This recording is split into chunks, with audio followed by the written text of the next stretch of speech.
This is the Sixth Man Show, an Orlando Magic podcast, with your hosts, Luke Sylvia and Jonathan Osborne, covering all things Magic basketball. By fans, for fans. Go Magic!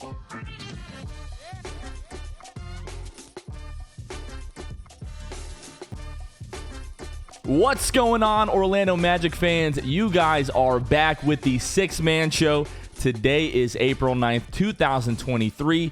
Jonathan Osborne here, as always, joined by my co-host, Luke Sylvia. Luke, episode 300. The season is over. What is going on, brother?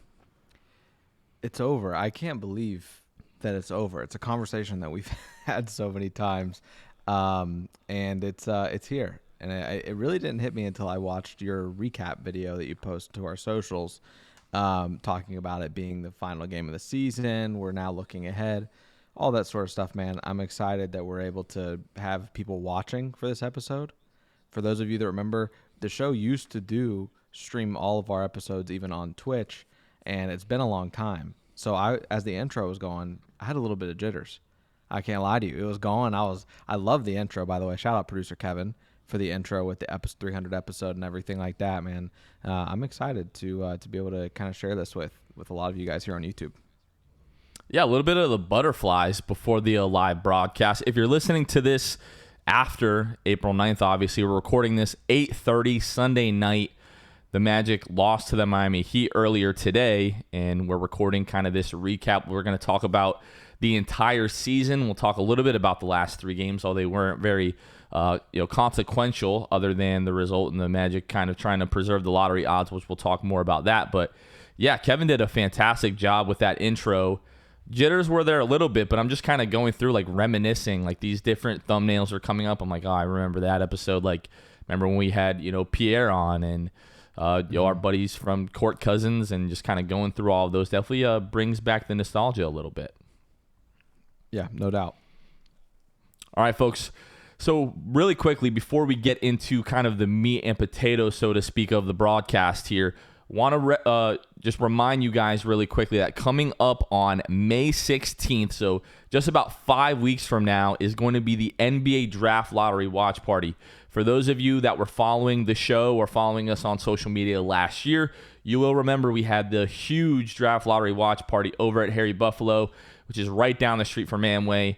Awesome night, won the number one overall pick, a night that we'll never, ever, ever forget. We're running it back this year, just kind of trying to plan this ahead of time. The show has grown a little bit. Our following on social media has grown, so we want to make sure that we're able to secure a venue that is going to be able to accommodate the amount of people that we think are coming. So, again, we're about 5 weeks out. We have close to 300 RSVPs. We had 111 all of last year, so we are expecting this to be much bigger. However, we are still ironing out the details of where exactly this is going to be. It's most likely going to be around 7 o'clock on May 16th. That's a Tuesday night, so make sure you just clear your schedule for that evening. Come and hang out with us. We'll talk more about the Magic's lottery odds a little bit later in the show.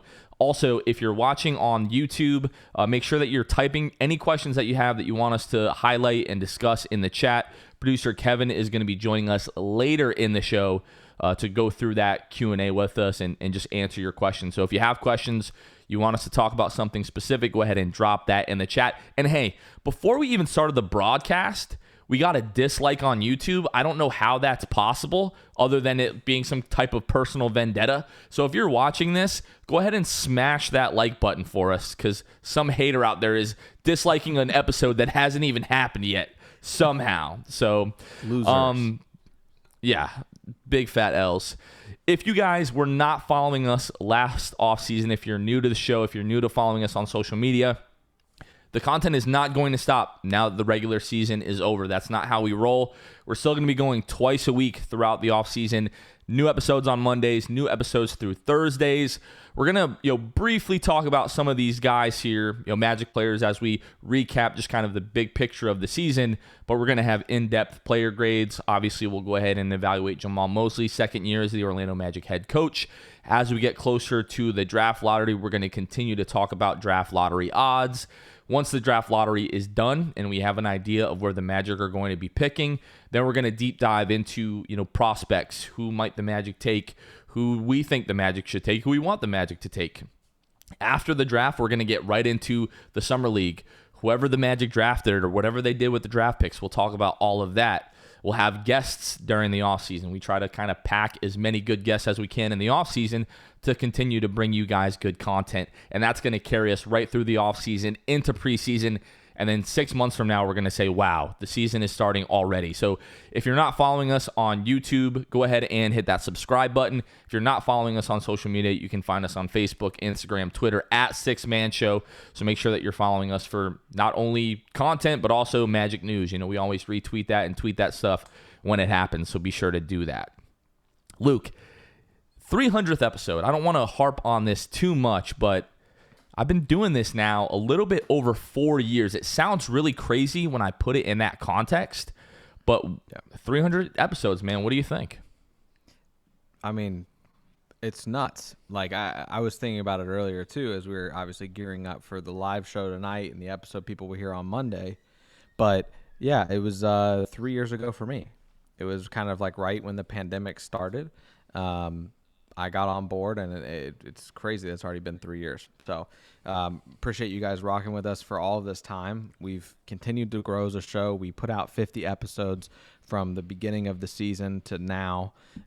So just, I can appreciate our consistency. I'm sure our listeners can as well. And it's just a lot to be proud of.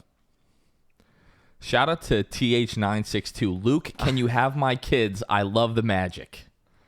I probably cannot because I can barely handle my own, but I do appreciate it. It's very flattering, and go Magic. Absolutely. Yeah, 300 episodes, man. It's crazy. Again, just kind of saying that out loud to think that at one point or another I've sat down and done this. And we also had our little, shoot the shot experiment, which that was about like 20 episodes, but we don't really count that. Like, I don't know if your kids watch Encanto. Like, we don't talk about Bruno. We don't talk about shoot the shot, right? So we've done this a few hundred times now, together. And yeah, I just appreciate everybody. There's not a lot of national media around the Orlando Magic.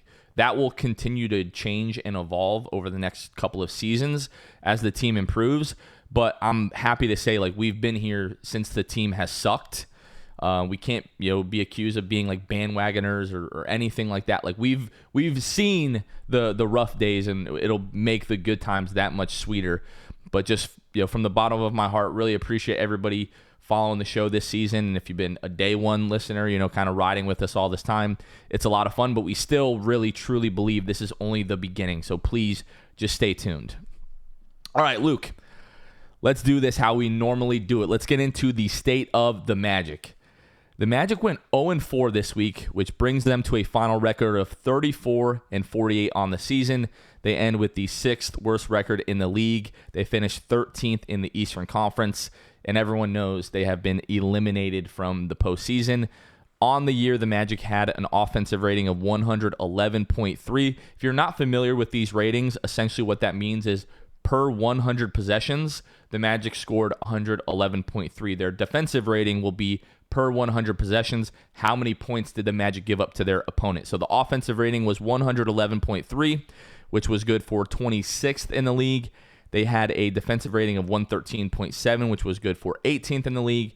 And their overall net rating was negative 2.3, which was good for 24th in the league, Luke. However, I do feel like this was really the tale of two seasons for the Magic. You have the 5-20 start. We'll talk more about that in a bit here. But I like to take a look at what happened after that 5-20 start, because it is almost quite literally two different Orlando Magic teams. So since that 5-20 start, over the next 57 games, the Magic's offensive rating was 112.5, which was still 26th in the league. But in terms of defensive rating, the Magic had a 113.0 defensive rating, which was good for 6th in the NBA. That net rating of 0.5 for the Magic was good for 21st in the league. So Magic made massive improvements, especially defensively, after the first 25 games. which really allowed them to play, essentially 500 basketball. In those 57 games here, the Magic were 29-28. So essentially a 500 basketball team after that point, Luke. But the season is over. All 82 games have been played. Let's talk about the season, Luke. Let's do it. We want to. Where do you want to start with this season? Because man, there was, like you just highlighted, there was the tale of two seasons. You had obviously Paolo Banchero from start to finish with some bumps in the middle of the road, but those bumps in the road were still better than many, many rookies in the league. And then he comes out on top, averaging 20 points a game flat.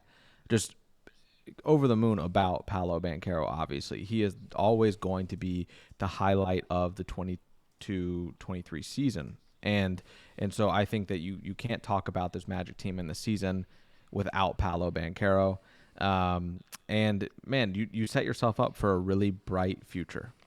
When it boils down to it, we've got a question, Jonathan. We actually got a super chat in the chat that we'll cover later. But, people are already asking, obviously, where does this team stack up against other young teams in the league? Those type of questions. And they're all fair questions, but the Magic genuinely have one of, if not the brightest future of any team because of the way they've set themselves up. It depends on how some ping pong balls might bounce this offseason. It depends on what moves the front office makes this offseason, who you're letting go, like who you're letting walk, who you're picking up, who are you surrounding your cornerstone pieces with. This team just has such a bright future, man, and this offseason is gotta be the most exciting offseason that we've had in recent memory, and definitely probably the biggest offseason for me, just as a really in what I can recall of being a Magic fan. And shout out to Josh for the super chat. Really appreciate that. For me, Luke, I kind of want to go back a little bit further. When we talk about the season that just wrapped up, I can't help but have the feeling that it was an overwhelming success. Yeah. We go back to the preseason before, like we saw Paolo Banchero in Summer League and he looked fantastic. But as we learned from Franz Wagner, Summer League doesn't mean anything. You can look terrible. As we learned from R.J. Hampton, who ended the season as a Detroit Piston, Summer League means nothing. Like we wanted to cut R.J. Hampton during Summer League, and then to start the year, a lot of injuries for sure, but he was arguably the best, most consistent guard that the Magic had to start the year. So again, Summer League doesn't mean anything. We didn't really know what to expect from Paolo once the regular season started. That's when you're going to find out, hey, is this guy going to sink or swim pretty early on? And it was overwhelmingly positive. But when we were talking about this team to start the season, and we thought we were going to have a healthy Gary Harris to start the year, we thought we were going to have a healthy Markelle Fultz. We figured Jonathan Isaac has to be back at least after the first few weeks. Now, that was not the case, but we pegged this team as they should be competitive for the play-in. And each episode, you and I got on here during that 5-20 start, Magic start, what was that, 1-11 on the road? Yeah. And we had legitimate, fair questions on, is this team just going to be terrible again? Last year you go 22-60, and fair questions to start the year. Like, is this team even going to get close to the preseason expectations that we had? And then almost immediately, once Markelle Fultz comes back, once Cole Anthony comes back, this team starts improving. And then before long, you're on that 6-game winning streak, and you've really played 500 basketball since that 5-20 start. So when you look at everything, like when you just sit back and take a breather and you look at the season in its entirety, even the most pessimistic Magic fan, I think, has to say, like, this season was a home run. The improvement that you saw from the beginning of the year, really throughout the year from Paolo, in having to deal with different things. Like the beginning of the year, he was just really able to play, gangbusters, was being guarded one-on-one, was able to take advantage of mismatches, and then having to evolve, as a playmaker and as a facilitator as the year went on, as he started to see double teams and triple teams. And once Markelle came back, and the improvement that we saw from him, and Franz Wagner not only following up an incredible rookie season in Eurobasket, but building on that. And most Magic fans feel like if we don't know anything else about this team, we know for sure we have two guys and Paolo Banchero and Franz Wagner. And then if you want to just go down the list, Cole Anthony, Wendell Carter Jr., Jalen Suggs, you still have Gary Harris on this team, Caleb Houston, Moritz Wagner. There's a lot of guys to like on this Magic roster. Now, it's going to change this offseason, and it's going to evolve and really change over the course of the next few seasons. But I just don't know how anybody can look at everything that transpired this year and say, you know what, the Magic from basically top to bottom did a hell of a job this year. Yeah. I real quick, I want to touch more on Paolo Banchero, Jonathan, because there was something that stood out to me and something I heard him say on a recent podcast. He was on a podcast earlier this week with Knuckleheads with Q Rich and Darius Miles. If you guys haven't checked them out, check them out. They're obviously, NBA talent. They know what they're talking about. They're goobers as well, but they're a lot of fun. And Paolo, they asked him, who was the hardest player you've gone up against in the league? Paolo kind of prefaced by saying, I was on a podcast earlier in the year and I said KD. He's like, pretty much I feel like that's a cop-out answer. I'll give you guys a different answer. It's Jimmy Butler. And the reason, Jonathan, for saying Jimmy Butler is because he said something to the effect of, I couldn't bully him to get to the basket. I wasn't able to use my strength. Do you know how ridiculous it is for a 20-year-old rookie to be able to sit there and say that a player was hardest for him because he finally couldn't bully the defender? The dude is just absurd. He's a freak of nature and just blessed with ridiculous height, NBA-ready body, off the jump, great genetics, clearly. His mom played college and professional basketball. But just to hear him say that, and then to know that that is right now his go-to is to play bully ball and get to the line and cause defenders a headache all night by doing that. But eventually, as these off seasons go on, he's going to continue to add to his craft. And that got me really excited after listening to it. I paused the podcast once he said that, and I was just thinking. I was like, man, this dude has so much room to grow, but he's already talking about how he couldn't bully a player to getting to the rack at age 20 as a rookie and averaging 20 points per game. He's ridiculous. So admittedly, I haven't listened to that episode of Knuckleheads just yet because I'm weird. I much prefer watching the conversation. So I've been waiting for the video to hit YouTube. I love Knuckleheads. I've watched, I can't tell you how many episodes of Knuckleheads, whether it's, Dwayne Wade, obviously, Tracy McGrady, Dwight Howard, all of those kind of stuff. But I'm waiting to watch that, but I'm really not surprised to hear that from Paolo. And just to give you guys a little nugget on just how good and historic Paolo's rookie year was, shout out to our buddy over at the Lando. He had this tweet earlier today. Paolo Banchero's first season stats mirror very close with LeBron's rookie numbers. Paolo, 20 points per game, 42% from the floor, 30% from the three-point line, 74% from the free throw line, 6.9 rebounds, 3.7 assists, and 33.8 minutes. LeBron, 20.9 points per game, 42% from the floor, 29% from the three-point line, 75% from the free throw line, 5.5 rebounds, 5.9 assists, in 39.5 minutes per game. ESPN tweeted this out. Paolo Banchero finished the rookie season with 40 20-point games, the same amount LeBron James had as a rookie. Now, not trying to sit here and say Paolo Banchero is LeBron James, but the rookie season that Paolo Banchero just had, you really can stack up with any rookie season over the course of the last 25, 30 years. If we look at his stats for the season, Paolo led the team in scoring, 20 points per game. Also, second on the team in rebounds. Biggest thing for me, didn't know Paolo was going to be quite this good offensively, but we said this before the draft again and again and again. One of the knocks on Paolo Banchero was he's going to be a cone defensively. He's going to be a liability defensively. And you and I both agreed there's no way with his physical makeup on this team with the defenders that we have and the culture that we have in place that he's going to be a terrible defender. Now, off ball, did he get kind of lost at times? He absolutely did. But on ball, some of the analytics show that Paolo was one of the better defenders in the league in terms of opponent field goal percentage and stuff like that. And he showed rim protecting chops at times, and the ability to stay in front of some pretty crafty ball handlers. So can't say enough about the rookie season that Paolo Banchero had, in my opinion. Luke's as well. I know pretty much everyone in the chat here. He is the runaway rookie of the year. It's the rookie of the year, not like the rookie of like 6 weeks from like February to the end of March. Like, that's not what the award is. So Paolo Banchero absolutely will be the rookie of the year.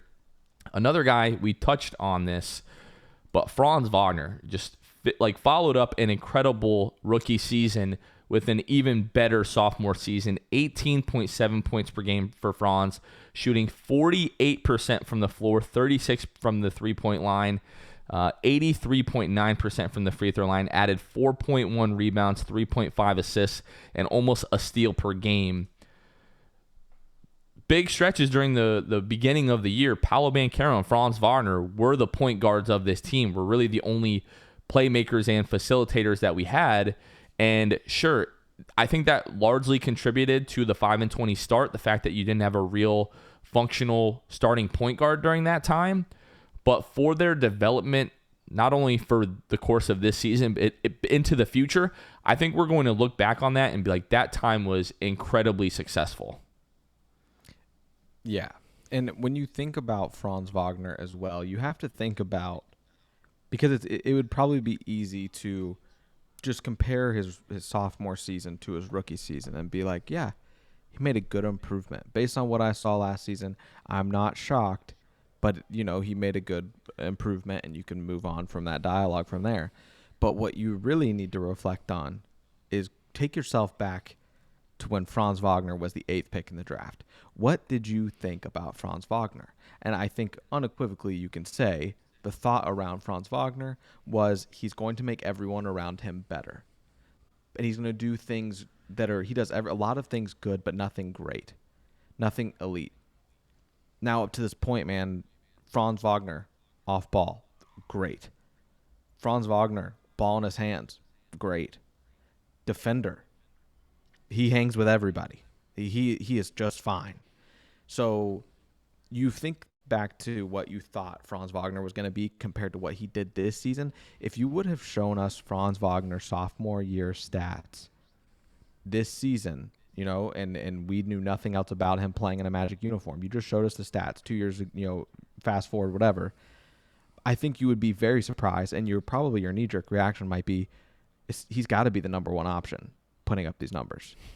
And obviously at times he was number one option, but more times than not, he was just fine being that second option behind Paolo Banchero, behind Markelle Fultz. Like, plenty of guys took turns. So the fact that he was able to put up these numbers is absurd. And there's so much that is going for Franz Wagner. On top of it all, he seems to be the most level-headed human out there. He's incredible. He knows when to turn up the intensity. He knows when to chill out. He's just... He should all be everyone's, one of their favorite players. Absolutely. He's ridiculous. And you mentioned who is the number one alpha on this team. At times you could probably argue that it should have been Franz. Clutch numbers aside, right? Paolo Banchero, Franz Wagner, they are very much still learning how to close out games. Clutch numbers, not fantastic. Markelle Fultz, on the other hand, was absolutely fantastic. When we try to sit here and say, all right, who's the number one, who's the number two, Paolo is the number one. Franz is a hell of a number two. If Paolo is your Batman, Franz is a hell of a Robin. Yeah. We're going to talk more about, lottery odds, and I guess it doesn't even really matter at this point because the lottery odds are what they are. There's no longer an argument. As soon as the Magic were eliminated from the play-in, they decided the season was over. I mean, just for if you haven't been paying attention, the Magic lost to the Cleveland Cavaliers 117-113 on Tuesday. Cavaliers needed that game. The Magic desperately wanted to win that game. They end up losing. Donovan Mitchell goes crazy the last few minutes. But after that, you have a 118-94 loss to the Cleveland Cavaliers at home on Thursday. Friday, second night of a back-to-back. It's a home away back-to-back. Those never go in the Magic's favor, especially this season. You lose 101-84, and then earlier this afternoon, you lose 123-110 on the road to the Miami Heat. Udonis Haslem, 24 points in the last game of his career, Steroids. whatever. Steroids. Just to give you all some context on in terms of what the Magic were doing the final 3 games of the season, Caleb Houston and Chuma Okeke were tied for leading the Magic in minutes the final 3 games, 30 minutes per game. Jay Scrubb appeared in 1 game, but 27.6, and then Bol, who played in 3 games, 24.9. In terms of leading the team in scoring the last 3 games, really, Kevon Harris, Cole Anthony appeared in 1 game and scored 14 points. But Kevon Harris in 24.8 minutes the last 3 games averaged 13.3, then followed by Jalen Suggs, who only played 19 minutes a game. Franz Wagner played in the final 2 games. And then Jay Scrubb, again, 1 game, 11 points per game. Like the Magic were playing the bench, essentially all of these last 3 games here, trying to solidify not solidify, but I guess try to bolster their lottery odds as best as they could. Needed some teams to help you out a little bit. Indiana definitely helped you out a little bit with their win today. But yeah, just the season is over. The Magic were ready for the season to be over. By the end of it, it seemed like everybody was ready for the season to be over. And now we kind of go through this period where for a couple of weeks, Luke, I'll be like, all right, season's over. I can kind of relax a little bit. About 3 weeks from now, I know I'll be itching for more Orlando Magic basketball. Yeah, no doubt. I think that's the toughest part of it all, because the buzzer sounds today against the Heat, and I'm like, man, I finally have a life during the week now. You and I are going to record twice a week, no matter what, throughout this offseason, as we've done every offseason up to this point. But the difference is we won't have a Magic game either staggered with nights that we record or on the same nights we record, making for a late night. I am appreciative, but like you said, I know here in a few weeks I'm going to be itching to watch these guys on the court. I'm also just going to be itching for the draft lottery to have taken place up to that point. I'm going to be, wondering what even our summer league team is going to be looking like. I'm going to be going through every possible roster adjustment, rotation, whatever it might be for a summer league team up to that point. I'm going to be missing it so badly. So I know right now I'm thankful for it, but yeah, we'll be itching for that here shortly. We're going to take a quick moment to shout out the folks that help make every podcast episode and every broadcast possible. Our patrons. If you guys are watching, haven't been watching for long, we do have a Patreon community that you can join for as little as $2 a month. You can help financially support the show. And then we have other tiers with additional benefits like access to our Discord community, exclusive Zoom calls with us, and also discounts on regular season Orlando Magic home games. So if you guys are interested in any of that at all, or you just want to help support the show, you can find us at patreon.com/the6manshow. And we also shout out our Hall of Fame and Elite tier patrons on every episode. So if y'all can bear with me here, I'm going to read through these as quickly as I can. But number 1, as always, we're going to shout out the Court Cousins, Drew Gooden, Armin, Carson Tulo, Normal, Magic Player History, Julio, Gabe Gaines, Wiffle, Michael Martin, Jamel Miller, Michael Salapong, The Distract, Donkey Punch Dave, It's Not OKK to Say Okiki, Pierre A, Migzors, Nostalgia, and M&M's, Dylan Holden, Mr. Mikey, Eduardo Sanchez, Drum Danimal, Dutto15, Bobby Skinner, Goody93, Teddy Silvia, Eric Lopez, Fuchsia, Juan Geraldo, Bill Fulton, Edmund Logone, Jose Esquilin, Destined for Greatness, Caleb Pete, Cannibalism, Ty Mr. TV, Joe Rothfuss, ESPN Really Sucks, Gear 95 Shred, Junior Bruce, Half Rican, Shahin 177, Bolby the Don, Himlo Ban Himro, R Improv 221, Ray Pastrana, Magic Kid 714, Let's Spank Don't Tank, Soft Taco, Jesse, Johnny B, Fuego Nando, Phantom Wolf 72, Irish Magic Mike, Austin Lampy, Random Hustle, Bobo, his first name is his last name, and only Franz.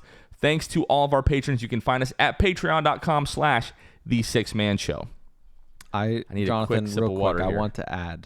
I want to add here, I could feel people fuming that they couldn't fast forward through those Patreon shout outs, and I loved it. I can't lie to you, but I couldn't help but crack a smile as you were reading those, knowing that people are so used to fast forwarding through those. No, listen to the people that support us, So for that, I did understand that was going to be the case, so I did try to read through those as quickly as possible, but I appreciate everyone as we go through that. But Luke, let's talk about the lottery. That is kind of where our attention has been pivoting the last several weeks as we kind of understood that it was incredibly unlikely that the Magic were going to be able to make the play-in. So we're going to do this. Everybody, as we go through this, I want you to pull up Tankathon on your end. And as I go to run through this, we want everybody to put their results into the chat. So let's kind of break this down right now. If you're not familiar with Tankathon, it's tankathon.com, TANKATHON.com, kind of an online NBA draft lottery simulator. They have all of the odds listed there, and it's all, algorithms and whatnot. I'm not good at math, so don't ask me about it. But right now, the Magic currently sit at 6th. With a record of 34-48. They're right behind Portland, just above Washington and Indiana, who both finished the season 35-47. Really helped us down the stretch there, Washington and Indiana did. And then the Magic still own the rights to Chicago's pick. Now, we're going to have to wait and see what happens with the play-in here. If Chicago loses on, Wednesday, I believe they're either going to end up as 11th or 12th. It also depends on what happens with the Oklahoma City Thunder. If Chicago wins on Wednesday, it is, I believe, that they play, we're going to just kind of have to follow that and see kind of where they end up. They may just completely fall out of the lottery, and then we'll just get their pick no matter what. But if you haven't been following the team for quite some time, at the 2021 trade deadline, the Magic really started off the final day, the trade deadline day, with a bang, trading away all-star center Nikola Vucevic and Al-Farouq Aminu to the Chicago Bulls for Wendell Carter Jr., a 2021 and 2023 first-round pick. Both of those, I believe, were top 4 protected. This one is still top 4 protected. So as it stands right now, Chicago has an 8% chance in the lottery of jumping up into the top 4. If that happens, the Magic will not get that pick this year. I believe it conveys into like a future second-round pick or something like that. I don't remember the exact details on that. So I'm sure we're going to have folks in the chat that have that, or they're going to hit the google.com and let us know what would happen if the pick doesn't convey this year. But that's where we are currently standing. At 6, the Magic have a 37.2% chance of jumping up into the top 4. They have a 9% chance of ending up with the number 1 overall pick. If everything else went chalk, the Chicago Bulls pick has an 8% chance of jumping up into the top 4 and has a 1.7% chance of ending up as the number 1 overall pick. Luke, as we're going through this, I know we kind of have differing philosophies on what we are rooting for in the play-in scenario with the Bulls. Yeah, and it's something that I touched on last episode near the end of the episode, but basically my viewpoint has shifted about the Bulls.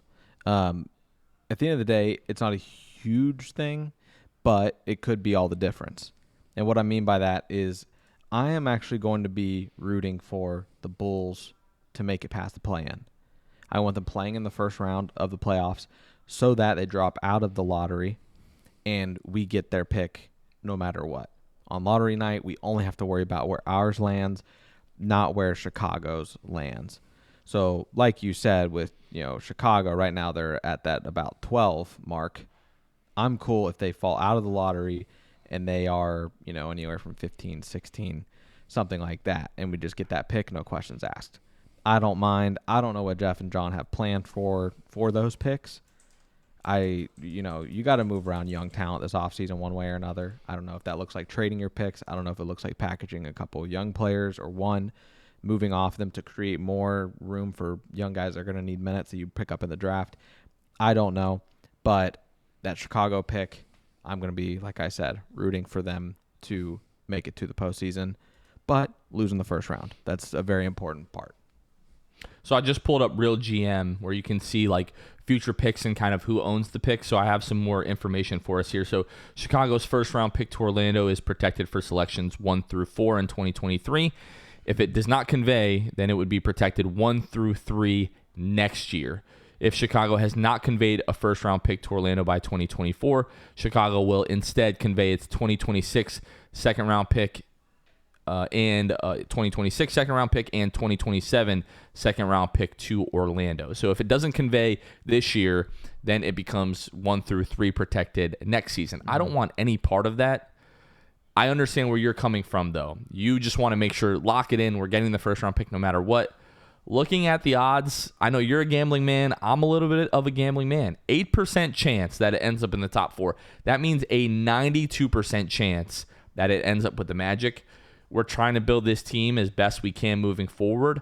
I want as valuable picks as possible. So I'm willing to roll that dice knowing that I have a 92% chance that we are going to keep that pick. So I'm sure there are people that certainly agree with you. I completely understand it. It's really not going to be that big of a difference in terms of where you're picking in the draft, but I just want the best possible pick. Maybe I'm a little bit greedy and I'm willing to risk it a little bit there, but I hope you all have Tankathon up and running here. Again, we're going to go ahead and run this one more time just to go through this. Magic have a 37.2% chance of ending up in the top 4, 9% chance of ending up number 1 overall. The Chicago pick has an 8% chance of ending up in the top 4 and a 1.7% chance of ending up number 1 overall. We are going to hit Sim Lottery. Now, as we go through this here, we're going to continue to do this, and we'll be posting it on Twitter. Remember, you only spin it once. If you're going to share your results, you share that first spin no matter what. We want transparency here. So I'm going to sim the lottery now, and Magic ended up with the 7th pick and the 12th pick. San Antonio jumped 1 spot. Charlotte jumped from 4 to 2.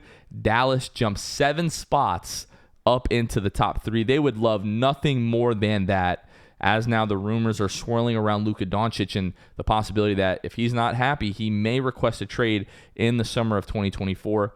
And then Houston fell 3 spots, ended up at number 4. The Magic have the 7th pick and the 12th pick. Kept that Chicago pick, Luke. And yeah, I'm not even going to front like I'm super familiar with the draft prospects that would be in that range. We know Wemby's going to be up there. We know Scoot Henderson is going to be there. Brandon Miller is in the conversation. As we move towards, we've been so focused on the Magic's regular season, but as we move forward towards the NBA draft lottery, and especially once we know where we're picking, that's where we're going to start doing our deep dives into some of these other prospects. Yeah. So you said that what? It was 7 and 12? 7 and 12. Dude, I really wish that I knew what this front office was going to do. But no one does, as we saw last year. But when you get into the 7 and 12, do you add one player from the draft and then trade the other one? That's just racking my brain really hurts when it comes to this stuff, man, because I want to know so badly, and I wish that I knew. It would make me know how to feel about getting like the 7th and 12th pick in this draft. But I mean, we've been saying it forever at this point. It feels like you need to add shooting. So if you look at the free agency class and you say there's not really much that we want to get here, let's draft the talent as shooters, then that's fine. But you got to create a little more room for young guys to play. The other thing to note, Jonathan, is that, and I saw it somewhere today, it might have been Keith Smith, but talking about the amount of cap room that the Magic have this offseason, you can overpay on a short-term deal for a desirable guy, a desirable player that you feel fits the immediate need of a shooter, let's say, or a post presence. So we'll see, man. I can't wait for this offseason. So the Magic do have some big decisions to make in the offseason. We've talked about Markelle Fultz. Priority number 1 in terms of free agency for me should be the Magic signing Markelle Fultz to an extension. I don't even know if they technically have to wait until free agency and the moratorium and everything like that. With the extensions, I'm a little bit cloudy there. Mm-hmm. Number 1 priority, sign Markelle Fultz to an extension. After next season, he's going to be an unrestricted free agent. Regardless of what you think about Markelle Fultz and should he or shouldn't he be the point guard of the future of this team, you can't afford to lose that asset for nothing. Then comes the discussion around, do you extend Cole Anthony this season or do you let it play out in restricted free agency at the end of next year? Do you extend Chuma Okeke? If we're looking at the writing on the wall throughout the last several weeks of the season where he was healthy and just could not crack the rotation, it kind of looks like they're going to be moving on from Chuma Okeke. You have decisions to make about Moritz Wagner, about Gary Harris. Are you going to pick up Gary Harris's, second year? Are you going to pick up Bowles' second year? So the Magic have a lot of decisions to make this offseason. Gary Harris, I know that's one of your favorite guys on the roster, Luke. He 43% from the three-point line. I think it was 4.5 attempts on the year. Led the Magic in three-point percentage. Was one of the better three-point shooters in the league this year. If you need shooting, and we all agree we need shooting, even if you're looking to insert a guy like Jalen Suggs or Cole Anthony into the starting lineup next season, Gary Harris might be a guy that you want to hang on to. Affordable contract. I believe it's $13 million next year. You have a lot of cap space as it is. Do you feel like you need to free up another $13 million and move on from Gary Harris? We need to add shooting. I don't think, if we get 3 shooters this offseason and move on from Gary Harris, then you've really only added 2 shooters to this team. Maybe 2 shooters is enough. You essentially need more. How much more? I don't know. A lot. It feels like a lot. But a lot of decisions to make. What are they going to do with the draft picks? That's really the big question. If they have 2 of those, if they keep both of those, are they going to hang on to those? Or are they going to look to make a move? Is there going to become a star available this summer? It seems like really every summer a star becomes available at this point. A lot of people have been talking about Jaylen Brown. Jaylen Brown the last couple of weeks, at least at first as this narrative started to form, it sounded like he wasn't really all that sure about his future in Boston. Now, really the last week or 2 weeks, he's been talking about wanting to win a title with the Celtics, wanting to win a title with his brother Jason Tatum. So those talks seems like they've at least cooled down for the time being. But if a guy like that becomes available, that's why you have this financial flexibility to have the mechanisms in place to, hey, we need to get from $30 million to $40 million in cap space. Guess what? We're going to waive Gary Harris and open up some money. So you have that in place, but I don't know that you necessarily need to use that unless one of these guys comes available and the Magic are going to move heaven and earth to get one of those guys to Orlando.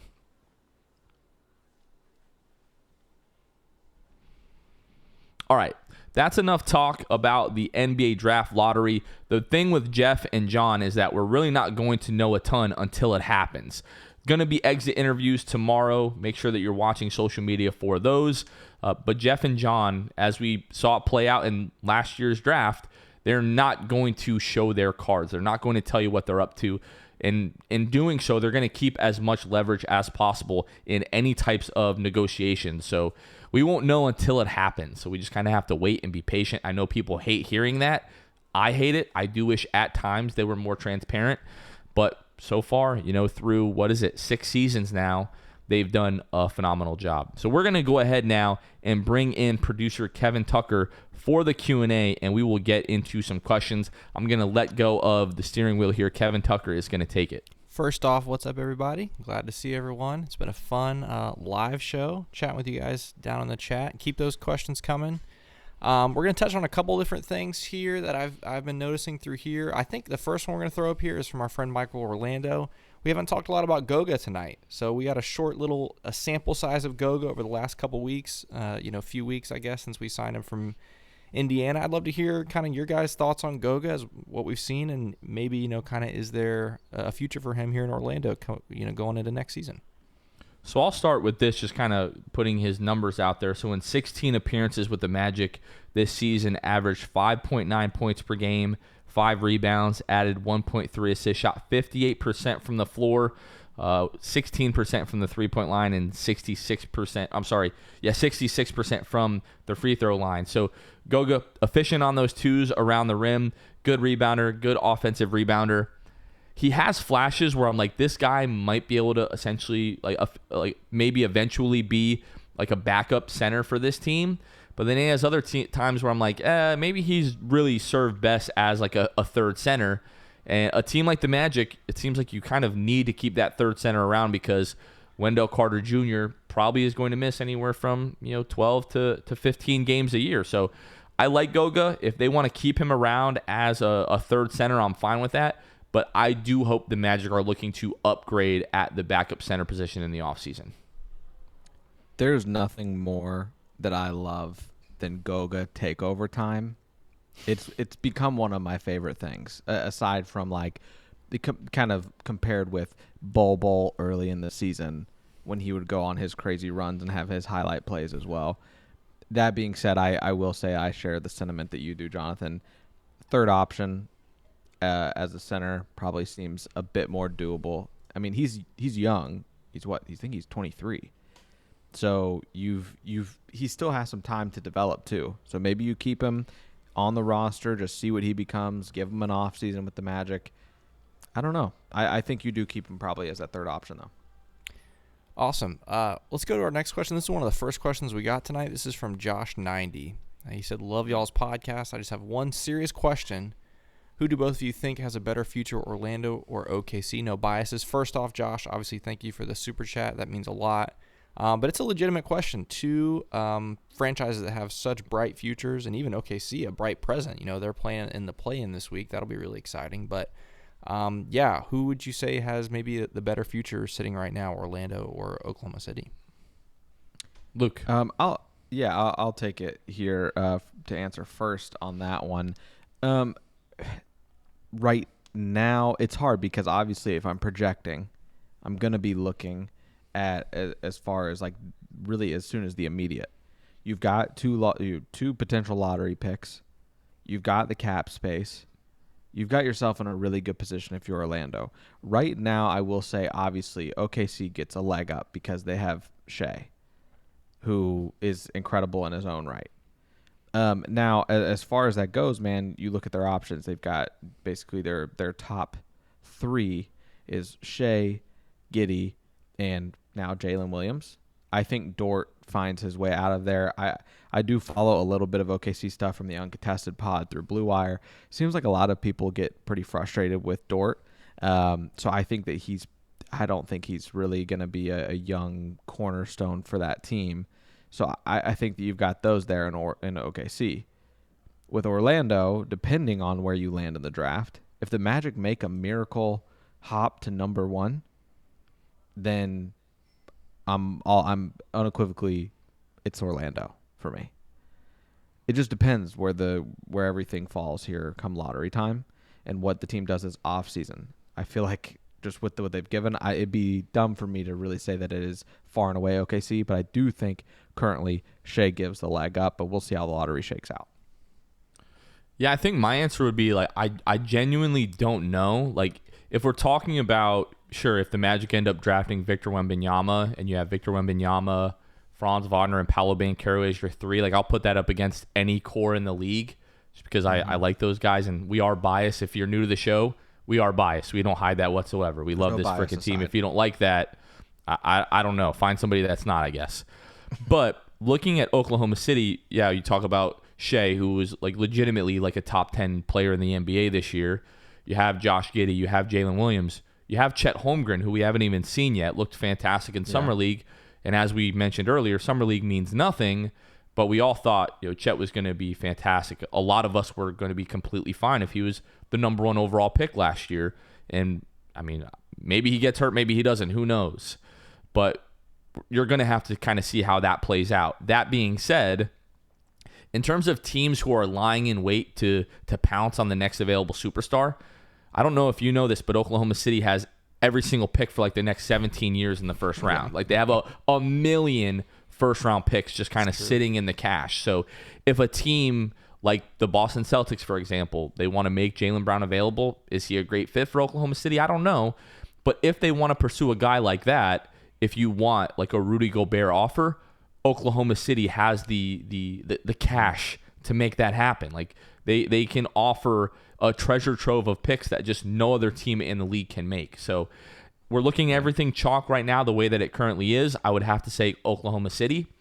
That being said, the next 5 to 7 years, I will put Paolo and Franz up against any young duo or young core in the league. I believe those guys are going to be that good and have the potential to be that good. So right now, I would say Oklahoma City, but sure, this draft lottery can change a lot. Yeah, real quick, Kev, I just wanted to jump in and correct myself because I know there's a ton of people screaming at me as I was talking about OKC's future. Chet, you idiot, Chet! Yeah, sorry, he didn't play this whole season. He slipped my mind, all right? So yeah, no, I think if you with Chet in the picture, I would also definitely go OKC right now. But hey, I mean, do we have an OKC Orlando finals here in the next 6-7 years? I don't know. That would be a lot of fun. I'm looking forward to the finals with Oklahoma City. I'm looking forward to the playoff series with like the Detroit Pistons. Facts. Like this, all of the future encores. Yeah, that'll be a lot of fun. And something that we've talked about off the air is how interesting adding Chet to this year's rookie class is going to be as far as like the rookie of the year, race and stuff. Obviously, most people assume that Wembanyama is just going to come in and take over the league. But, it doesn't always work out like that, but we'll see. Kind of piggybacking off of OKC, something that we were talking about in the chat earlier, and I'd love to get your guys' opinion is, number one, do you have any like play-in predictions now that all the play-in teams are secure? I'll give you a chance to pull up those play-in games and see if you got any predictions. But then the second part of that question is just in the playoffs as a whole, since the Magic aren't going to be participating, is there a team you're going to be rooting for? Like me, I said Sacramento, just the whole small market thing, the idea that they hadn't been in the playoffs in, a million years. And now they're here. Their team's really fun to watch. I'll definitely be rooting for them. Obviously, there might be some others. But, yeah, so you have any play-in predictions and then any teams that you're rooting for, in these playoffs? Jonathan, I don't know if you want to start. Yeah, so if you're looking at the play-in, if you're not familiar with the matchups, which I wasn't until about 30 seconds ago. So Tuesday, it's going to be the Hawks at the Heat. And then it's going to be the Timberwolves at the Lakers. And then Wednesday will be the Bulls at the Raptors and the Thunder at the Pelicans. I hope the Hawks beat the Heat, but I have a feeling it's probably going to be the Heat over the Hawks. The Timberwolves, if you've been paying attention to the chemistry napalm that is happening in Minnesota right now, I would pick almost anybody over Minnesota right now, so it probably will be the Lakers. And then when it comes to Wednesday, I am unfortunately going to have to root for the Raptors to beat the Chicago Bulls. And then I would like to see, I think this is probably going to be the closest matchup of all, the Thunder and the Pelicans. That's kind of a toss-up. I kind of like the Thunder. Like, Shai Gilgeous-Alexander has been phenomenal. They're a really, really good coach team. But you got Brandon Ingram on the other side. I don't know. That's kind of a toss-up to me, but I'll say the Thunder. All right, so I will I'm going Miami. It's at home for Miami against the Hawks. I think it'll be a really fun game, but I do think Miami is able to get that one. We've played in our fair share of games against Miami where we were in the lead, and then as Paolo talked about on the Knuckleheads podcast, Jimmy Butler just decided it was his time to take over and shut the game down. He's fully capable of doing that, especially in a postseason atmosphere. I'm going to go Heat over Hawks. I'm going to go absolutely Lakers over Timberwolves. Shout out to McDaniels with his fractured hand since he punched that thing going to the locker room. Wednesday I have I'm gonna go Bulls.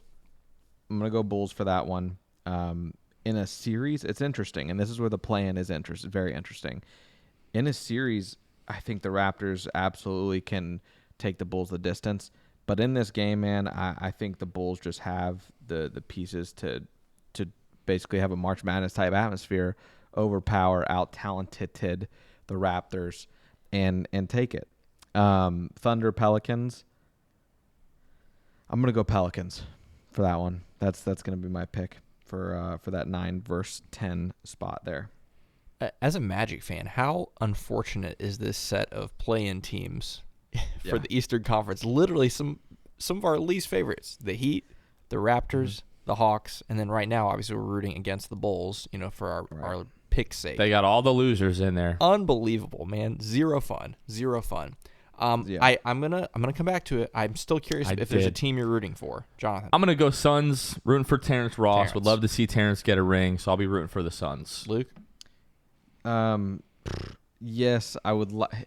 It would be easier if Kevin Durant wasn't on the Suns. Quite frankly, I think that the Lakers have come on at the right time here down the stretch. Okay, not who you're picking. 8. Who are you rooting for, Luke? You're not rooting for the Lakers. I am a LeBron guy. Oh my goodness! So he wants to see Mo Bamba get his ring. This is that's gross. What it is. That's what it is. Listen. Okay, that's the only answer that I will accept, and even I don't like that all that much. Oh no, gosh. that would be my reason to root against the Lakers, to be honest with you. But yeah, I probably the Lakers, obviously the Kings. That's an easy one. That like you said, small market, making it for the first time in 20 plus years. They're going to be one that I'm going to find myself absolutely rooting for, whether I want to or not. Yeah, I gotcha. All right, I love this question. This is my kind of question. I'm going to throw this up here. You only get to bring game tape of one game from this season to a desert island, and I guess a laptop, TV, and DVD player, whatever. Which game do you choose? I'm assuming we're talking about this season, the Orlando Magic season, which is a great way to look back on the season. Is there a certain game that you look back on and you're like, oh man, I could just watch that for eternity on my desert island, or deserted island, not desert island. I mean, desert island could be a thing, but which game is it? What game are you picking? Do you have I'm it, going Luke? Bulls. Yeah, I'm going Bulls. Okay. The Bulls game where Jalen hits that shot. There's not a ton of moments as a fan during a season that you get to cheer like that for a shot like that. I watched the whole game just to watch the final stretch. So yeah, I'm going the Bulls game. I'm gonna go Paolo just dismantling the Celtics. Just that to me, probably the best performance, like most pressure packed performance, not only for Paolo but just the Magic in general on the season. But yeah, there's a lot up there, like the game against Golden State, the Bulls game, obviously. I mean, the first 5 minutes of Jalen the other night was fantastic. Probably watched that half a dozen times this offseason. Maybe not the whole tape, but first 5 minutes were pretty fun. Everything else after that was not as fun. Yeah, I'm going to throw in my answer too, just because I see it in the chat, and I was also at that game. It was the Warriors game at home. That was so fun. Yeah. Jalen really taking over on both ends. Remember, a couple of steals on Steph, a couple threes. Yeah, and it was a comeback too. We were down in the fourth. It was a lot of fun, so that was really cool. I think we're going to wrap up the Q&A with this, and there's not really one specific question I'm going to point to. It's probably one of the more common themes I saw throughout this was talking about kind of the two-guard position. Obviously, this was a debate coming into this past season. We talked about Jalen starting or Gary starting or even Cole starting at the two. Obviously, Gary ended up being the starter when he was healthy.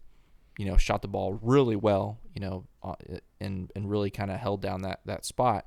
But then Jalen comes on really strong in the last, quarter, third of the season, whatever it was.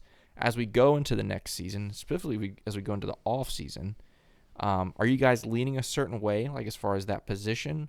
You want to see Gary come back?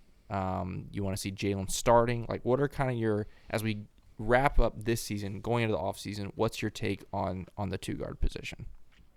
I want to say, like, gut reaction would be Jalen starting, and that being my gut reaction, it's not for me, at least kind of what I feel like I'm happy about is, for me, it's not coming out of a place of like, oh, I love Jalen, I just want to see him play.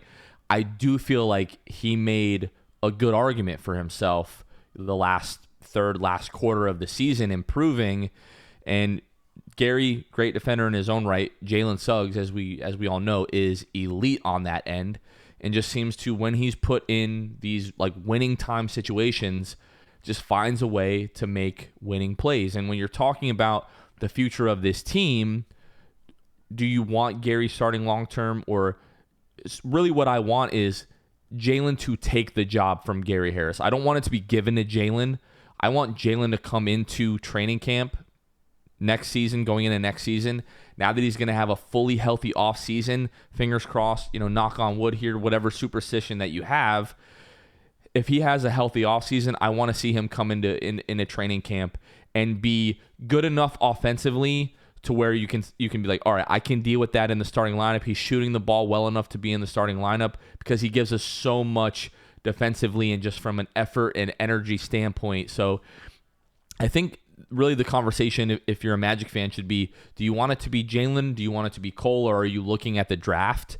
And in terms of talking about Cole, it's not that I don't think he's not capable of being a starting guard in this league, but I just feel like he's going to be so much more successful off the bench, at least for this team. And I think this is really where the team needs him the most, is to shine in that six-man, shameless plug here, six-man show. We need him to really shine in that role, coming in off the bench. So I would say I am hoping that Jalen will be the starting shooting guard next season. Yeah, I hate to not get different here, but I'm going Jalen as well at that shooting guard position. You talk about the Magic needing to add shooting. The last 25 games of the year, at least, you got shooting from Jalen Suggs. You got shooting from him. I think Gary would be just fine coming off the bench. I think Gary could shoot more threes, especially off the bench. And so you give a guy like Gary Harris, who shot 43% from the 3-point line this year on 4.5 attempts. I think he could contribute as well in that second unit, and could do more damage from the 3-point line. And then you put Jalen in, who is clearly a competent 3-point shooter. His last 25 game, I can't believe I'm saying that, by the way. 37.5%. Knew it all along. Never a doubt. Oh my gosh. Yeah. So 37.5% his last 25 games on almost 4 attempts. He is wearing the Jalen Suggs jersey, ladies and gentlemen. So he has been on the Suggs bandwagon a long time. So yeah, I'm going Jalen there. I think it does make sense. Cole, obviously, same. I think he needs to be running a unit to be confident and get in a rhythm. And if he's not the first guy getting touches, I fear for what that means for him in some aspects. And if you're a starter, you're having to compete with the first touches going to either Paolo or Franz or Markel or Wendell. Like, Cole's not going to be guaranteed. In that second unit, he is guaranteed that if he wants to get himself going, he can get himself going right off the bat with that second unit. So I'm sticking Cole on the bench there. With Gary Harris, adds a nice wrinkle there with the shooting aspect for sure. So yeah, I'm going Gary and Cole off the bench essentially, and Jalen getting the start at 2 next year. Or Grady Dick off the bench. Or yeah, possibly. But yeah, I think that kind of wraps up our Q&A time. Definitely appreciate all the questions and comments, and keep them coming. We'll keep highlighting different comments and questions as they pop up as we have one more segment here on the show. But yeah, definitely appreciate all of you guys interacting, and it's definitely been a fun change of pace for us here on the show. Yeah, those were fantastic questions, guys. Really, really appreciate that. As we continue the celebration of the 300th episode, we just wanted to kind of sit back for a moment and just kind of reflect, just kind of what it means for us. First of all, my boys Kevin and Luke here, none of this is possible without those guys. Those guys help, they are the foundation of the show. It does not happen without their sacrifice, without their family sacrifice, without those guys, night in, night out, 365, Sunday nights, Wednesday nights. They're here to record every single week. Really, really appreciate that. And then just kind of the rest of the team that helps kind of behind the scenes kind of keep things going. Our writers, that help put out, written content for us throughout the season, talking about Ryan, talking about Tim, talking about David, talking about Fazan. Appreciate those guys so much. Manny, who does all of our short form video, highlights and clips from the podcast. Ben, who's been with us a long time, our event coordinator. Hannah, that puts together a lot of our social media graphics and game day graphics. Everybody just from top to bottom killed it all year long. This is from the start of the draft lottery last year, really up until this point, by far the best 12-month stretch for the show. And just consistently, we're seeing things growing. We're still trying to improve the show. Kevin's microphone is hanging on by a single thread. The thing is older than the three of us combined. We're talking today we need to get Kevin a better microphone. We put our heart and soul into this literally every single day. There does not go a single hour during the day that I'm awake that we are not talking about how we can make this show better. So we appreciate those of you there's a lot of you that have been here since day one, and the show has gotten so much better since then. I can't believe it. If I go back and listen to those early episodes and I listen to myself, I can't listen to it. I just cringe, and I think about where we're going to be 300 episodes from now, as we get a bigger platform thanks to you all, as we hopefully eventually get more access to the Magic. We would love to be able to do Knuckleheads-esque podcasts with Magic players and Magic staff and be able to sit with them in person, because that just makes for so much better conversation. So again, without getting emotional, as I tend to do, Just a big thank you to Luke and Kevin, especially the whole team here at the Six Man Show, and you guys. Like, none of this happens without you all. So it's crazy because I feel like every few months we check off like another bucket list thing. Like, man, never thought we were going to be able to do that. Check. Yeah. Wow, never would have thought we'd be able to do that. Check. And to know that there is still bigger and better things to come in the future, I almost can't really fathom it. So super appreciative of what we're able to do. It's just so much fun. And I think, Jonathan, probably as you, and we'll move on to the what we're segueing into here, but I think as you probably said, like our aspirations are to be a knuckleheads type podcast where we can sit down with players and management or whoever and have conversations that the fans want to have with them, the questions they want to ask. There are people who probably in their head was like, that's a ridiculous aspiration.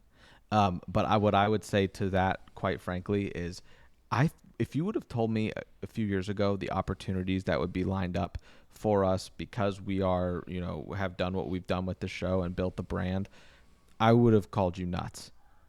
To do things like have an episode with Nikola Vucevic, to have it in person with Jalen Suggs, to partner with the Orlando Magic on several occasions, do watch parties, all the things. They let us record at Amway. Like, these type of things are things that I thought were probably too lofty goals when I first started with the show. So I think that those goals, like to have sit-down interviews regularly, those sort of things, man, they are attainable, and I can't help but get fired up just thinking about those things. And I'm really, really thankful that you guys are able to be the fuel to keep us doing those things and reach those goals. Yeah, I echo everything that you guys have said. It's been a great ride, and I genuinely believe the team, obviously we know the future is bright for the team, and I think the future is bright for the show as well. And so for those of you that are with us tonight live or watching this back or listening to this back, you guys are a part of that too, and we're excited to see where this goes. So as we're looking back on our 300 episodes, I asked you guys, and included myself in this, to pick maybe like one of your favorite moments in the history of the show, and we'll kind of play it back, just to reminisce on old times. And there's so many different options we could have chosen. Someone just said Luke falling asleep on the show was I know. I content. highlighted that earlier. It was great. That's a good one. But yeah, I asked you guys, and there's so many different options. Like you mentioned, the Jalen, the show right after the lottery last year, that was nuts. We had a bunch of random people on. It was really fun. And so I kind of asked you guys. We're gonna play Luke's first. Luke, I don't know if you have anything you want to say before this, or if you just want to kind of roll it and just show. It speaks for itself, man. It does. It's an incredible clip, and it is one of my favorites, if not my favorite. I should also preface, these guys don't know what they are. I asked them to send them to me, so this will be fun. I'm not looking forward to this at all. This is the oldest. I don't even know what's about to happen. This is the oldest of the 3 clips, so let's check this out. All right, Luke, we're gonna things are gonna be a little bit more lighthearted the rest of the episode here. So one thing, because I'm curious about one thing. Give me 1 second, Luke. What is he doing? Because I was just a little bit curious on how the world treats the millionaires. Oh, bro. You know what I'm saying? This what's guy what's went the and got issue? the Chuma glasses. You like them? You like them? Yeah. I think I kind of look like the blind Muppet. Isn't that what like Ozzy Osbourne, didn't he also wear those type of glasses? That's fitting because that's my last name, spelled a little bit differently, but it's a little different. Yeah. Circle shades. So these shades are I don't think they're for me. I don't know. You guys in the comments on the YouTube video, let me know what you think of the shades. There's very few people I think who pull that off, Jonathan. Yeah. Like Russell Westbrook maybe. Right. But I think the list might end close to there. So I'm not one of them, is what you're saying. not. You're not one of them. Okay. That's pretty good. Good times. That one it made me laugh. Let us know in the chat. Should I bring the Chuma shades back? You can be honest. You won't hurt my feelings. Chuma's around. That's so funny. We'll see. Mine. I had a lot. Like I said, I was the last one to pick. I thought about the Jalen one. I thought about the draft lottery one. That was really fun. But I ended up going with the thing that it made me laugh the hardest in the history of this show. I've never laughed this hard on anything, and it was this moment. personalities. This is our most requested. Jason Schnacks. Oh no. What's going on, Jason Schnacks? What's going on? Producer Kevin, the alias has been exposed. Kevin, we're keeping this in the show. We are rolling with this. Kevin, please tell the listeners about Jason Schnacks. They need to know. They need to know every detail of what has been going on recently with you. All day. I Dude, I've been thinking about this for literally hours. Literally hours. I cannot believe you did that in the show, Yeah. dude. Oh my Kevin, gosh. you have to listen. Okay, I will explain what's going That on. is the funniest thing. So the Minnesota Timberwolves have been looking for a new PA announcer, and Kevin Tucker has done like a lot of voiceover stuff. He has a very good voice. You can hear him laughing in the background. Oh god. He just wanted to go into the Minnesota Timberwolves PA announcer like tryouts to see how far he could get. And he put together this alter ego, if you will, and he named it Jason Schnacks. Okay? He found an empty apartment unit in Minneapolis to make it seem like he lived in Minnesota. Okay? Oh god. Unfortunately, he did not make it to the second round. And it's I probably didn't. because they realized that Jason Schnacks was a fake name. a sham. Man, wow. That's a good one. That's pretty funny. That was very funny. That was man. the thing is, there are so many things that happen usually like before we're broadcasting that are not broadcasting, but things that we don't include in the episodes that are like the Jimmy's mom thing that we do like behind the scenes all the time is hilarious. I gotta Like, include. There's been a couple many good really, things. really good shouts in the chat. Like really, really good. This one right here, you guys holding back laughter in the Kobe Price interview. That's a great one. That's a really Yeah. good one. This one I love too. The Dave McManaman slander. What we call Dave McManaman slander. Baby.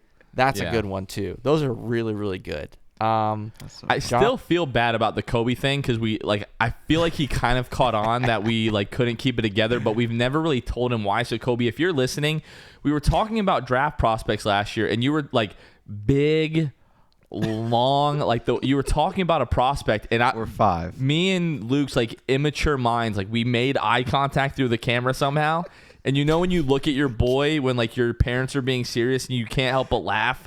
It was very much that. It had nothing to do with Kobe. Yeah. It was our complete own stupidity and immaturity. Yeah. Which is cool now because we're cool with Kobe now. That was early on, like when he first like started covering the Magic, and so I'm sure he was like, "Who are these clowns?" But now we're cool with Kobe. All right, Jonathan, we're up to you. Last clip. Well, now I feel kind of stupid because your guys is like are really funny, and mine is just like has to do with like the Magic in the show. So we would have picked it if you guys didn't really reveal what it is. So I don't want to reveal what mine is, but it was just like one of those bucket list moments where like we felt like okay, everybody that not everybody, but there are people that watch the show that I'm sure wish they could be like, oh man, I wish I could talk to this person, or I wish I could do that. And the conversation that we had is like, if every Magic fan could get answers to this, what would those questions be? And we ended up getting those answers. So here's my favorite moment from the show so far. Booch, you're a Chicago Bull. You still have a lot of basketball left to be played in your career. I have to ask, sometime, a long time from now, if it makes sense, I know I speak for a lot of people, we want to see you retire in pinstripes. Would you ever be open to returning to the Magic if it made sense for you? Of course. I mean, that's something that I would love to do at some point. Maybe we'll see. When that is possible, and if that's realistic, and how it all works out. But yeah, for sure, I would like to, if anything, at least get one last year in Orlando. I think it's only right it happens. So we'll see. We'll never know. I mean, I feel like I have a lot of basketball left, so who knows what'll happen. But yeah, for sure, something that's on my mind. I can't say it's not. That was a top tier moment. So I get goosebumps like watching that clip back. A couple of like really subtle details of that is as I'm going through the question, you can see him start to smile. Like he knew exactly what was coming. And in real time, I could kind of process like, okay, I'm about to get the answer that I really want.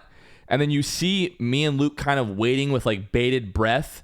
And when he says, of course, Luke is much more professional and subtle about it, but he can't help but this like unconscious like nod, like, yes, I love. And I'm just like, hell yeah. Like you see my visceral reaction. I'm like, hell yeah, brother. That's exactly what we wanted to hear.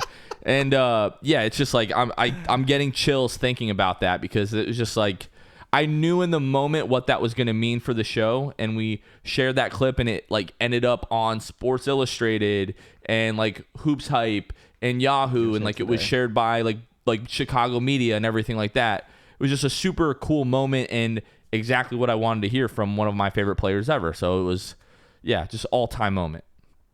Yeah, that really was. And like I said, don't feel bad about picking it. We would have picked it if you didn't. But yeah, that was a really, really special moment. But yeah, your face, priceless. That was awesome. So yeah, those are some of our favorite moments. And like I said, there's so many others we could have picked. It's been so much fun. Like I said, I love reading some of these. Some of these I had forgotten about, like the Dave McMenamin thing. That's so funny. But yeah, some of our favorite moments. It's been a really fun ride. 300 episodes down, many more to go, and a lot more this off season. We've talked about it earlier, but if you're joining us a little bit late, if you haven't been here with us for an off season, loads and loads of guests of all kinds, from players to personnel to writers to whoever. Yeah, we got a lot of fun stuff lined up for us this summer, and it should be a good one. So just some like closing thoughts here, and I don't know if you guys want to share your feelings on this, but we've been doing the show for 4 years, and with all of the, moderate success that we've had so far, something that has always been kind of like not holding us back, but has always been kind of a obstacle for us to get over in terms of growth, whether it be the podcast or YouTube or social media, is the fact that the team hasn't been very good. So we've been like pushing towards this goal for the last several years of like, hey, when the Magic figure it out and the Magic get good and we have more eyes on the Magic, that's going to be great for the fan base. It's going to be great for the team, and kind of directly, it's going to be great for the show. If you're kind of like, you're just curious about the Magic, you're not sure, you don't have a team right now, and you might want to be a fan of the Magic, like here's the chart. We're at an inflection point where it's about to do this and just go straight up. 100%. I feel like that's the case for the team. I feel like that's the case for the show, and it's just so exciting. Like you work so hard doing this 365 for the last 4 years, and you've always had that like kind of far off thought, like things could potentially, not taking this for granted, but could potentially really pick up when the success of the team picks up, and we are there. Like this is almost like, if you want to be known as like an OG, like this is your last chance to jump on the bandwagon before it's too late. Mm-hmm. Yeah, I 100% agree, man. Yep, it's kind of cool. Like, and it's gonna be one of those things. Like in a few years, we're gonna be the ones that can say, "We told you so. We tried to tell you. You're too late." Mm-hmm. Because I think those of us that are on the ground now, we see it. We see what's coming. We've seen the flashes. And we know it's only going to go up from here. At least we hope and pray it's only going to go up from here. Yeah. All right, boys, let's wrap it up. Again, if you're just tuning into the show, if you're not familiar, we're going to keep the episodes going the entire offseason. Every Monday, every Thursday, twice a week throughout the offseason, we're going to have interviews. We're in the process of starting to line those up now. We're also going to have lottery content after the lottery, talking about draft prospects, pre-draft, post-draft, summer league, training camp, media day, preseason, all of that. So if you're looking for a place that you're going to be able to get reliable Magic content week in, week out, twice a week, this is where you want to be. So if you're not following us on social media, Instagram, Twitter, Facebook, you can find us at Six Man Show. If you're on YouTube, you're not subscribed, smash that subscribe button, hit the notification bell so you get a notification email whenever we upload new episodes. Again, every Monday, every Thursday. And if you haven't already, smash the like button on this video. And then don't forget, coming up on May 16th, Tuesday night, we're going to have the draft lottery watch party. Hoping it's going to be like 200-300 people, maybe even more than that. So if you haven't been around other Magic fans before in that type of environment, I promise you it is intoxicating to be around that many Magic fans, because we all know the reality of the team. And again, this is going to change in the near future, but you probably don't know many Magic fans in your life. So come out to this event. I promise you, regardless of the lottery results, you will be glad that you came to this draft lottery watch party. So again, that's going to be May 16th. It's a Tuesday. Clear your schedule, folks. Kevin, Luke, any last thoughts before we go ahead and wrap up number 300? Not for me, man. Happy 300, boys. Yep, happy 300. I got nothing else to add. All right, folks, that is going to do it for this episode. For producer Kevin Tucker, for Luke Sylvia, this has been Jonathan Osborne. You guys have been listening to The Sixth Man Show. We will catch you guys next time. See ya. Thanks for listening to The Sixth Man Show. Be sure to subscribe on iTunes and Spotify to get new episodes downloaded directly to your phone. If you enjoyed the show, please take a minute to give us a 5-star rating and a review. It helps out the show a lot. Follow us on Twitter, Instagram, and Facebook at Sixth Man Show. We'll catch you guys next time. Go Magic!